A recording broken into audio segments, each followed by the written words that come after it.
بسم اللہ الرحمن الرحیم۔ بیان کیا جاتا ہے کہ کسی گاؤں میں ایک صاحب کا اپنی بیوی سے جھگڑا ہو گیا۔ ابھی جھگڑا ختم نہیں ہوا تھا کہ اسی اثناء میں ان کے گھر مہمان آ گیا۔ خاوند نے اسے اپنی بیٹھک میں بٹھا دیا اور بیوی سے کہا کہ فلاں رشتہ دار مہمان آیا ہے، اس کے لیے کھانا بنا لو۔ وہ غصے میں تھی، کہنے لگی نہ تمہارے لیے کھانا ہے نہ تمہارے مہمان کے لیے۔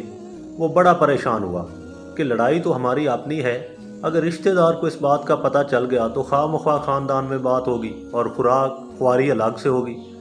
لہٰذا خاموشی سے آ کر مہمان کے پاس چپ چاپ بیٹھ گیا۔ اتنے میں سے خیال آ گیا کہ چلو بیوی اگر روٹی نہیں پکاتی تو سامنے والے ہمارے ہمسائے بہت ہی اچھے لوگ ہیں، میں انہیں ایک مہمان کا کھانا پکانے کے لیے کہہ دیتا ہوں۔ چنانچہ وہ ان کے پاس گیا اور کہنے لگا کہ بیوی کی طبیعت آج کچھ خراب ہے، لہٰذا آپ ہمارے مہمان کے لیے کھانا کا انتظام کر دیں۔ انہوں نے کہا ٹھیک ہے۔ وہ مطمئن ہو کر مہمان کے پاس آ کر بیٹھ گیا۔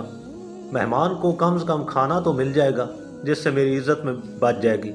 تھوڑی دیر کے بعد مہمان نے کہا کہ ذرا ٹھنڈا پانی تو لا دیجئے۔ وہ اٹھا کے گھڑے کا ٹھنڈا پانی لاتا ہوں۔ اندر گیا تو دیکھا کہ بیوی تو زوروں سے زاروں قطار رو رہی ہے۔ وہ بڑا حیران ہو کر کہنے لگا کیا بات ہے؟ اس نے پہلے سے بھی زیادہ رونا شروع کر دیا۔ کہنے لگی بس مجھے معاف کر دیں۔ اس کے خاوند نے کہا کہ بتاؤ تو صحیح، آخر تمہارے رونے کی وجہ کیا ہے؟ تم ایسے کیوں رو رہی ہو؟ بیوی نے کہا پہلے مجھے معاف کر دیں، پھر میں آپ کو اپنی بات سناؤں گی۔ خیر اس نے کہہ دیا کہ جو لڑائی جھگڑا ہوا ہے میں نے وہ دل سے نکال دیا اور تمہیں معاف کر دیا۔ پھر وہ کہنے لگی جب آپ نے آ کر مہمان کے بارے میں بتایا اور میں نے کہہ دیا کہ نہ تمہارے لیے کچھ پکے گا اور نہ ہی تمہارے مہمان کے لیے کچھ پکے گا تو آپ چلے گئے، مگر میں نے دل میں سوچا کہ لڑائی تو میری اور آپ کی ہے اور یہ مہمان رشتہ دار ہے، ہمیں اس کے سامنے اپنے جھگڑے کی پول نہیں کھولنا چاہیے۔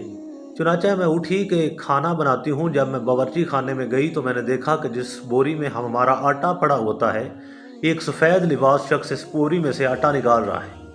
میں یہ منظر دیکھ کر سہم سی گئی۔ وہ مجھے کہنے لگا کہ اے خاتون پریشان نہ ہو، یہ تمہارے مہمان کا حصہ تھا جو تمہارے آٹے میں شامل تھا۔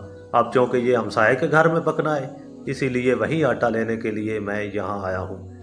اس واقعے سے ثابت ہوتا ہے کہ مہمان بعد میں آتا ہے جبکہ اللہ تعالیٰ اس کا رزق پہلے بھیج دیتا ہے۔ یہ واقعہ کتاب خطابات فقیر سے ماخوذ کیا گیا ہے۔